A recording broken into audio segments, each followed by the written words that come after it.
you love movies and movie discussions, you've come to the right place. Who might you ask? I am the Wiz, and I'm here today with... Zero. How you doing this week? A little miserable. I basically got told that the project I'm working on in my day job, I need to throw away all the work that I've done for the last 3.5 weeks, and I've got to start over. Ugh, that's terrible, man. God, that's fuck. You're still getting paid the same way, though, right? Yeah, I mean, I'm still getting paid for the time I spent on the work, but yeah, just it hacked me off to hear that I'm essentially having to throw my last 3.5 weeks worth of work in the garbage. Ah, God, that's terrible. Well, Zero, we are here to review the 1982 fantasy film Tron, starring Jeff Bridges, directed by Steve Lisberger. And I guess the one question that I really have is, have we not watched this sooner? Like, I know we joked about this last week, but I really started thinking, I was like, wait a minute, I'm not into video games as much as Zero is, but I am into video games.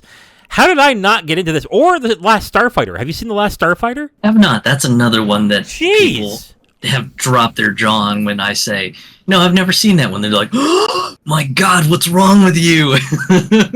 Yeah, like, that is a little weird. I think especially on my end, because I'm both into video games and movies, that would seem like a no-brainer. Like, you had to have seen Tron. I'm like, nope. Have you seen this 1985 German film? No? Oh, well. but yeah, so let me ask you, was there ever an interest in watching this until today? It was always I'd get around to it.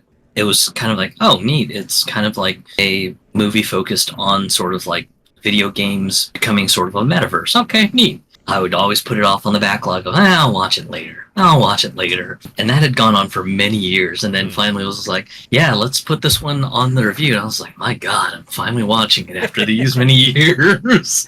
Yeah, twist my arm, Wiz. Yeah, twist my arm. So, yeah.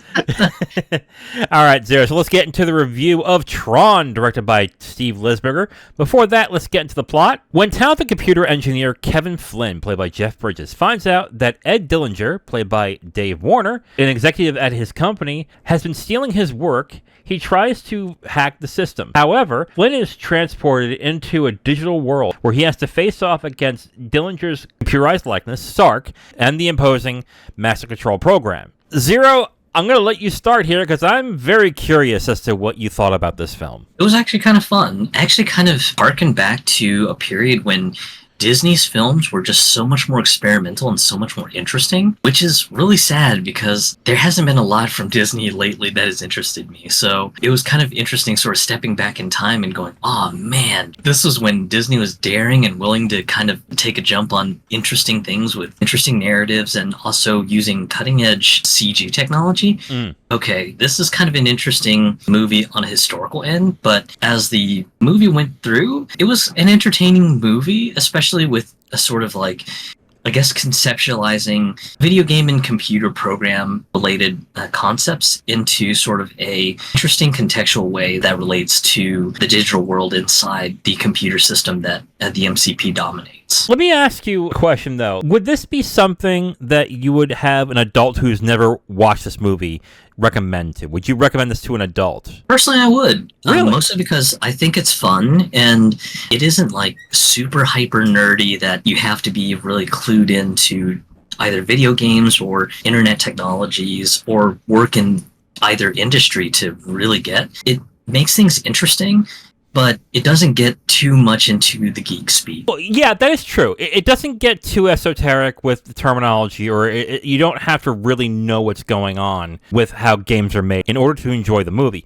That is true. But I think this is meant to be a family picture of sorts. I think this is really meant for people who are nostalgic for video games of that era, which is, I think, arcade games from the 70s and 80s, or like Atari games to a certain extent. Yeah, it's definitely something that has the context of early Atari games. And I think when I was doing some supplemental research on this, apparently Lisberger was just absolutely fascinated with video games in general after he saw Pong. That sort of was the catalyst that basically ended up inspiring him to write out this movie and everything. There's definitely a very, very, very heavy-handed influence of games from the Atari era. I think it's kind of nice for that. It gives a jumping off point for anyone who may have originally grown up during the era. I know a lot of millennials didn't really grow up with Atari, so in some cases the reference may be lost on them. Even when we get into some of the later generations of adults and things like that they may not understand the context. Unfortunately, it may be lost on them, but maybe they did have a huge fascination in games, and maybe they looked at some of the Atari stuff, so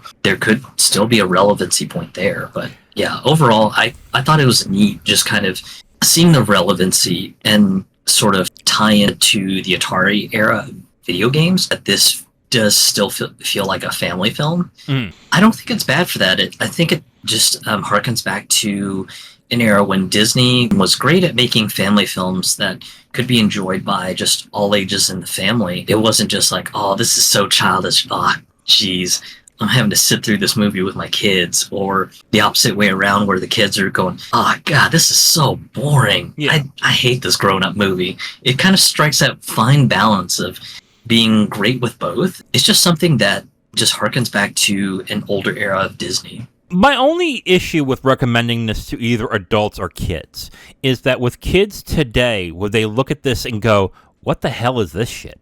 It's like, look at the graphics and look at the way it looks, goes, oh, this is ugly looking. This is a really hard movie to recommend, honestly, because I don't know who to recommend it to other than people who are nostalgic for that type of game.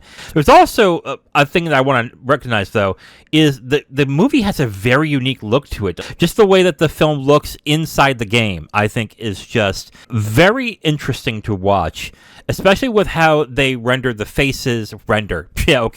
How they make the faces look and the rest of the world look. Like how everything is colorful in the background, and yet the faces are gray and lifeless and lack any kind of color to it. I thought that was a very interesting look. I thought it sort of gave the feel of the old black and white TV console games when they were connected through the RF connector.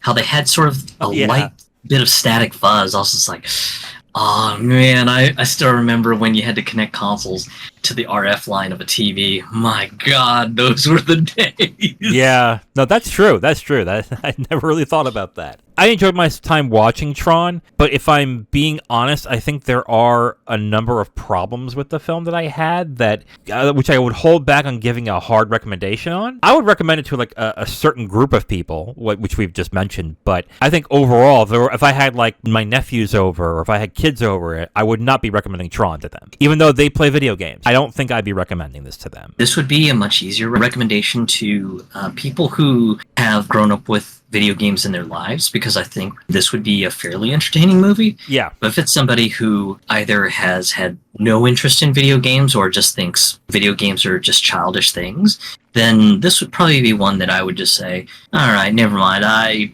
can't recommend this to you. Yeah. Yeah, this is very limited to where we would recommend this to somebody. So I think that's one issue there. So, all right, Zero. So here are the footnotes for Tron. I have one. I know you mentioned a bunch of ancillary stuff during your review, but I have one that I wanted to section off. Is this movie the reason why FMV games in the 90s look this way?